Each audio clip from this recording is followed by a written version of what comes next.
Vetëm një herë rëndë më kanë kërcënu, edhe ishte unë ja urojsha të krishterve, se duhet m'ja urime Krishtlindjet, e gëzofshit sote për shumë mot, jeri në telefon në gjysë natë, nesër tha ty edhe këtë familjen tonë dhe kome të pare, tha në kokë, tha si Imam Husejni, sepse po e prish fe. Në çdo epokë, njerëzit, Zoti e zgjedh një person për një mision të vetën. Edhe mu mendoj se me këto vujtjet e mia që kam pas, kur të vdes evlati, është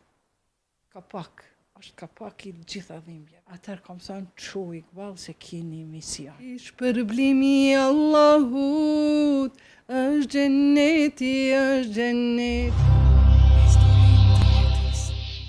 Ka kushtuar ndonjëherë besimi në misi, pune apo jetë personale, zonja Iqbale? Besimi po mendon islam apo besimi tjetër? Besimi islam.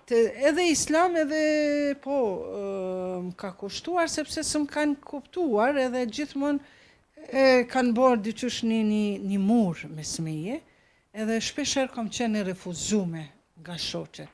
Kudo që kam hy, edhe vonë s'kam ditë si mu sjell, edhe mandej kam kriju mur. Kur kam kriju mur, ai muri nuk më kalon me hy mandej as te obori ati, personit tjetër, as ai s'ka mund me hy te unë.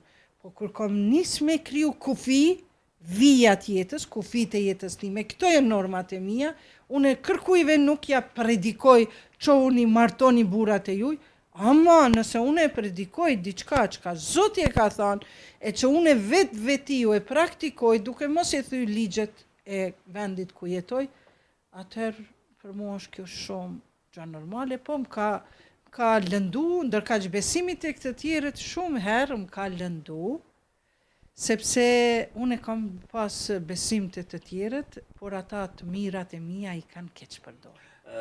A ke marrë kërcënime për shkak të fjalëve tua që çdo herë domethënë në debate kanë qenë të ashpra? Vetëm disa herë kom marrë kërcënime, po janë juzerat panjohshëm, ata janë të can, ata janë frigacakët, prej atyve as nuk jam marrë parasysh, por ka qenë viti 2019, 2020, viti i ri, edhe Krishtlindjet kanë qenë, edhe vetëm një herë rëndë më kanë kërcënu, edhe ishte unë ja urojsha të krishterve, se duhet m'ja urime Krishtlindjet, e gëzofshit sote për shumë mot, me dashuri, respekt, edhe më tha njani më thirri në telefon, në gjysë natës, tha, oj shkin, falni, kjo fjallë është e rëndë, mund të oj shkin, tha, koma nesër, tha, ty edhe këtë familjen tonë dhe kome të pare, tha, në kokë, tha, si Imam Husejni, sepse po e prish fe. Edhe drejtën me thonë, unë frigova këtu, se ishte më pyetje dhe familja, edhe ishte panevojshme, një sakrifice panevojshme, se unë ja uroj ditëlindjet, ja uroj Krishtlindjet, edhe vitin e ri ndrimin e motmotës, e lajmërova në policia atëherë si polici, jo s'u pjagjojmë numrin tjera sen, po sidoqoftë nuk ndodhi kur gjatë, tash i dua të gjithë, më ndojnë të gjithë, kam edhe hejtera. A besoni se një ditë njerëzit do ta kuptojnë me drejt mesazhin tënd? Ndoshta kur të vdes. Ma shumë jam, jo ndoshta bile, 100%, kur të vdes kanë mi kuptu mesazhet e mia. A ndjen se Zoti ka dhënë një mision ty, zonja Iqbale? Çfarë pyetje, ju lumt për etikën gazetareske tuaj. Shiko, në çdo epokë, njerëzit, Zoti e zgjedh një person për një mision të vetën. Edhe mu mendoj se me këto vujtjet e mia që kam pas, kur nuk jam rrëzu për toke, po kam thënë, o Zot, faleminderit për teje, që ti ke vendos që unë t'jem ajo për të cilën ka me vujt, ka me qajt, ka me u piklu, edhe e kam pranu, masi Zoti mu më ka zgjedh për këtë punë, edhe une kur nuk jam rrëzu për toke, se gjithmonë kom qyrë naltë, o Zot, apo më she, kam thënë, unë kam ngritën kam. Prandaj kur nuk e kam pa që diçka që më ka ndodhë është një fatkeqësi. Jo, unë kam pa gjithçka që kam ndodhë në jetë është një trokitje nga Zoti. Tak, sepse po të afrohet, po të paralajmëroj se ki një fatkeqësi më të madhe. Prandaj mbajo e fort, Kështu që mas burgit unë kam dalë me fol, më ka sprovu zoti me djalin, ma ka marrë djalin moshën 32-3 vjeqare. E madhe, po unë jam mirë njohës zotit ma ka dhonë mas 3 vjetë një frut i dashurisë ka qenë, se shumë e du burin tim për sinceritetin, për karakterin e ti. Jeni shumë të simpatik. Po ne duhemi me zemër, jo me sytë e ballit. Jo për si e fa që ata disa që ekspozohen në rrjetet sociale shumë. Po, pra. Prandaj, do me thënë, kështu, pra, kam pas vujtje në jetë, po e kam pas për krahë një buri cili më ka majtë si me shtylla.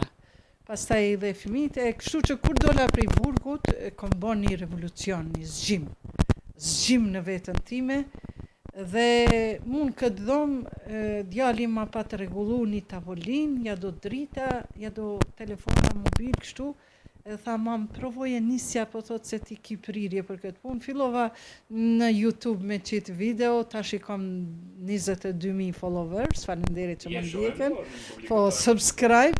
Edhe atëherë kur dola prej burgut pak u shkarkova, po ato paragjykimet i gjujta, inferioritetin, se unë disha e shumë kur të paragjykojnë njeriu ndihet shumë i pavlerë dhe humbë motiv. Jo, unë jam i vlefshëm e dua vetën time, edhe kështu kush të më don bujron, kush të më don i uroj rrugë të mbar.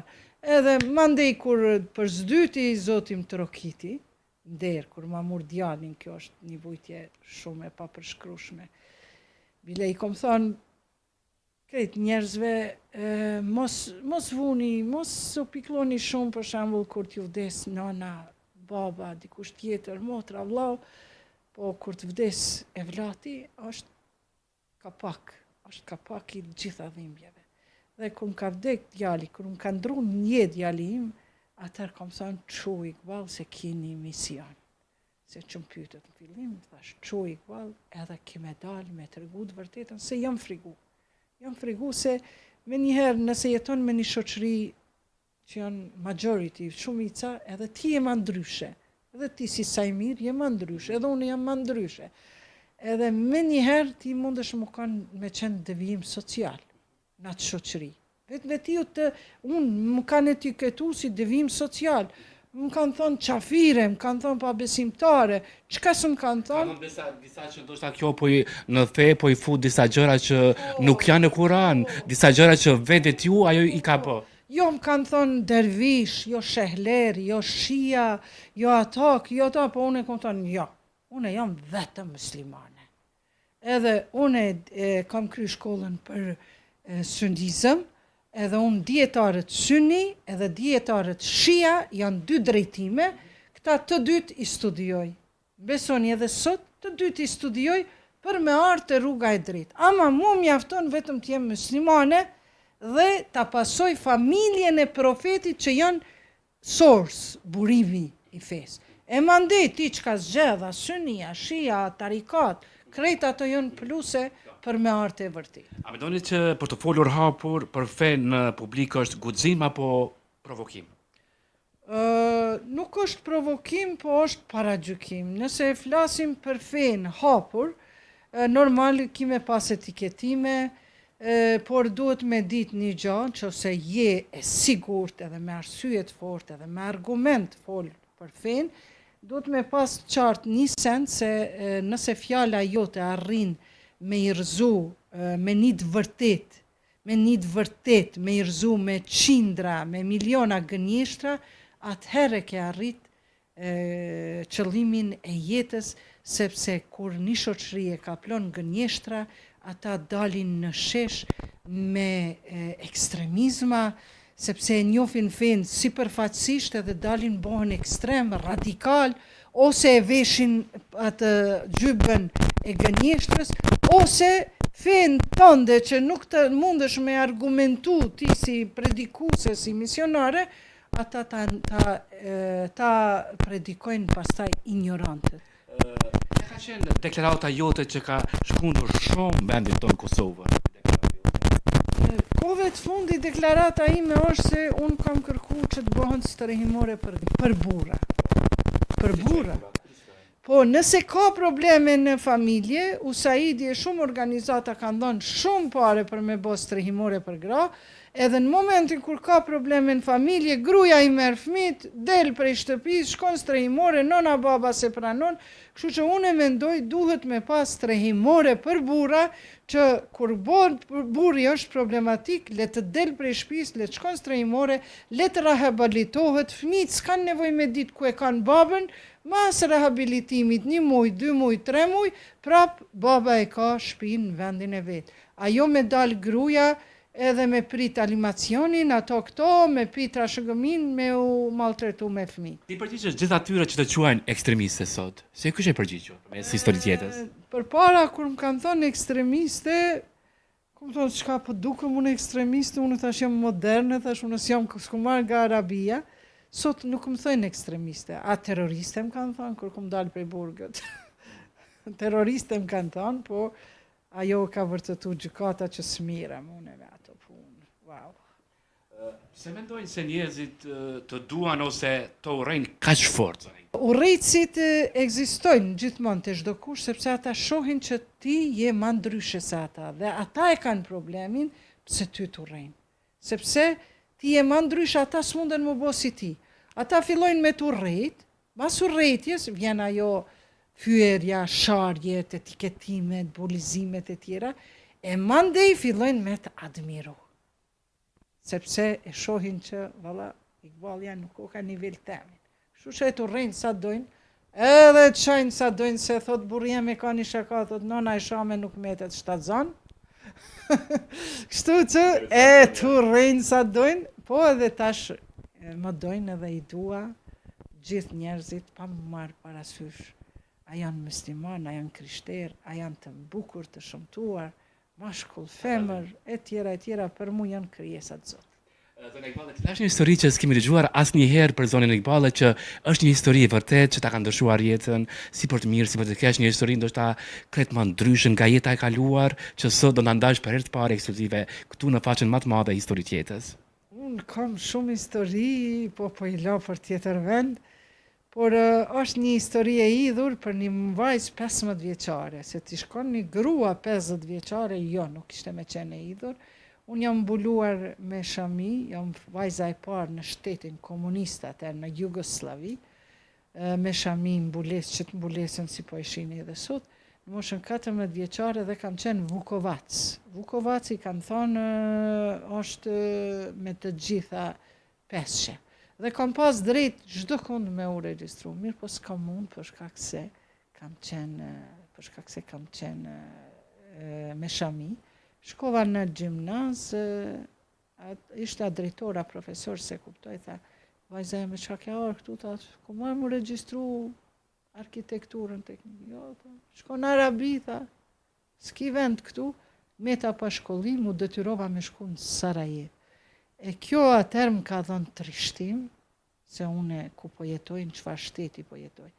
Po mas luftës në Kosovë, ka pak ndryshime sa i përket lirisë së besimit, se nuk është e plot liria e besimit në shtetin tonë. Prandaj besoj që kjo histori të mos i ndodh asnjë vajze të re shqiptare, pse e man një bezë më shumë se ti apo se ajo. Para fundit kemi një pyetje 20 minuta, do të thënë 24 orë të fundit jetës tënde. Çfarë të kishe bërë? Çfarë do të kishe shfrytzuar zonë Iqballi? Po nëse kisha mendu se profeti Muhammed, paqja e Zotit qoftë mbi të dhe familjen e tij, thotë kështu: jetoni jetoni sikur se kur s'keni me vdekur, dhe përgatituni për botën tjetër, kinse nesër ki me vdek. Po të kisha ditune që nesër në këtë kohë kam me vdek, unë kisha shku spik spari krejt njerëzit që i kam lëndu ndoshta me dije pa dije, amanit koftë ma bën halal, se po mpret një jetë atje. Mandej kisha shku me i vizitu njerëzit, kisha dhënë sadaka, kisha bo mirë, kisha lënë amanete, bojani këto, ma e mira e të mirave është që kisha prit atë vdekje me gëzim, sepse edhe atje kam një person që është djali im, biri im, që më pret, duar hapur ku je bre mam. Zotë të jetë banor I xhenetit, të takoni atje. Amin, amin, Saimir, amin. Kredi fund na Zoti ju gëzoft dhe juve që keni ardhur. Kredi fund kemi parë që në për videot tua që I ki shumë virale në rrjetet sociale si në TikTok, në Facebook, ki kënduar shumë këngë, ilahi, ke shien muzik, një ilahi sot shkurt që do të na këndon. Wow, të va vënë surprizë, Surprizë e meriton. është gjenneti, shpërblimi I Allahut. është gjenneti, begati I Allahut. Gjenneti, gjenneti, gjenneti, gjenneti. Ata që besuan dhe veprat mira bën, do të shpërblehen tek Allahu me të lartin xhennet. Kush Zotit ju friksua e psheti ndaloj, xheneti do të jetë vendit I gjithmon. Kush Zotit ju friksua e psheti ndaloj, xheneti do të jetë vendit I gjithmon. Zëri mrekullueshëm, pse zëna Iqballa s'ke kënduar ai ka. Do ta bëj një CD inshallah kur të bëj para. Premto, se do ta bësh një album. Do ta bëj inshallah një album me këngë fetare. Mesazhi për gjithë ndjekësit e historitë jetës, sidomos gjenisë femërore që kemi numër të madh të ndjekësve, një thënie për jetë që do t'ja kishe thënë, çka ti kishe thënë? Unë si një grua kështu me motiv për jetë, jam për arsye se gjithmonë do të me qenë mirënjohës Zotit për aq sa je dhe aq sa ke. Dhe gjithmonë të djeshmen është e kaluar. Ashtu me mendu. Të nesërmën nuk e di ma kemi me dalë në mëngjes, dhe të sotshmën shijoje sepse ta është dhurat prej Zotit për ty. Shumë që duar se Iqballa. Faleminderit. Po shpresoj që kena më taku pas një kohë, pasi që të presin shumë punë, shumë angazhime. Shpresoj. Nuk po I zbulojmë shumë. Po, nuk po I zbulojmë. Çfarë di? Ekskluzive po I lëm pak më, no? Po.